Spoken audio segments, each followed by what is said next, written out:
Hello friends, இன்னைக்கு Kallis கிச்சன்ல நம்ம பார்க்க போறது செட்டிநாடு பூண்டு குழம்பு. அதுக்கு தேவையான ingredients தக்காளி, சின்ன வெங்காயம் கட் பண்ணி வச்சிருக்கேன், பூண்டும் கட் பண்ணி வச்சிருக்கேன், கடுகு, உளுத்தம் பருப்பு, அப்புறம் தேங்காய் பால் வந்து முதல் பாலும் ரெண்டாவது பால் ரெண்டு எடுத்து வச்சிருக்கேன், புளி தண்ணி, ஸ்பைஸ் பவுடர்ஸ், அப்புறம் வறுத்து பொடிக்கிறதுக்கு வந்து வரமிளகாய், இஞ்சி, தனியா, சீரகம், மிளகு. இப்போ எப்படி செய்யறதுன்னு பார்க்கலாம். இப்போ கொஞ்சமாக எண்ணெய் ஊற்றிருக்கேன், அதில் தனித்தனியாக இந்த இன்க்ரீடியன்ஸ் எல்லாம் வறுத்து எடுத்துக்கலாம். மிளகா, அடுத்தது மிளகு, சீரகம் ரெண்டையும் ஒன்றாவே போட்டுக்கோங்க, போட்டு வறுத்துக்கோங்க.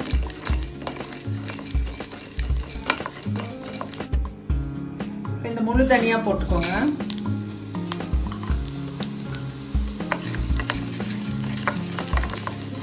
நல்லா வாசம் வர்ற மாதிரி வறுத்துக்கோங்க. அதுலேயே இந்த இஞ்சியும் போட்டு ஒரு பரட்டிடுங்க, ஆஃப் பண்ணிடலாம். இதெல்லாம் ஆற வச்சு பொடி பண்ணிக்கலாம். இப்போ பேனில் எண்ணெய் வச்சு சூடாயிருச்சு, அதில் கடுகு, உளுத்தம் பருப்பு, வெங்காயம் போட்டு நல்லா வதக்கி விடலாம்.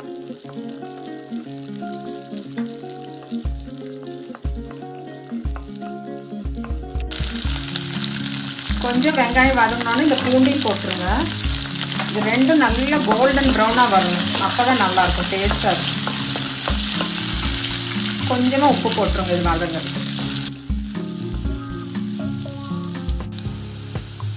இப்போ கருவேப்பிலை, கொஞ்சம் பெருங்காயத்தூள், தக்காளி,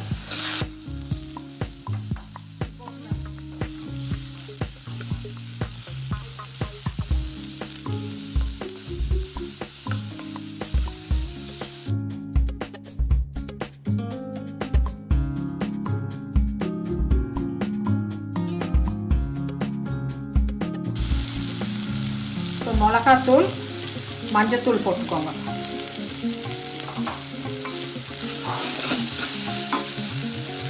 புளி தண்ணி ஊற்றிடலாம். இது ஒரு கொதி வந்ததுக்கப்புறம் ரெண்டாவது தேங்காய் பால் ஊற்றிடலாம்.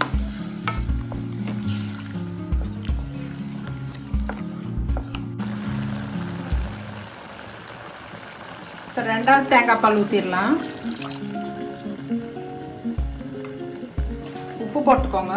இது நல்லா கொஞ்சம் கெட்டியாகிற வரைக்கும் வெயிட் பண்ணலாம். இந்த குழம்பு கெட்டியாயிருச்சு, இந்த அரைச்ச பவுடரை போட்டுடலாம். ஆற வச்சு அரைச்சி வச்சுருக்கேன், உங்களுக்கு வேணுங்கிற அளவுக்கு போட்டுக்கோங்க. இது அப்படியே ஃப்ரிட்ஜில் கூட ஸ்டோர் பண்ணி வச்சு அடுத்த தடவை நீங்கள் யூஸ் பண்ணிக்கலாம். ஒரு கிளறிட்டு இந்த கெட்டி தேங்காய் பால் ஊற்றிடுங்க கடைசியாக. இந்த குழம்புக்கெல்லாம் உப்பு, காரம், எண்ணெய் எல்லாமே ஜாஸ்தியாக இருக்கணும், அப்போ தான் டேஸ்ட்டாக இருக்கும். இது கொஞ்சம் கெட்டியாகிற வரைக்கும் வெயிட் பண்ணலாம். இப்போ குழம்பு ரெடி ஆயிடுச்சு, ஆஃப் பண்ணிடுறேன். டிஸ்பிளேல பார்க்கலாம்.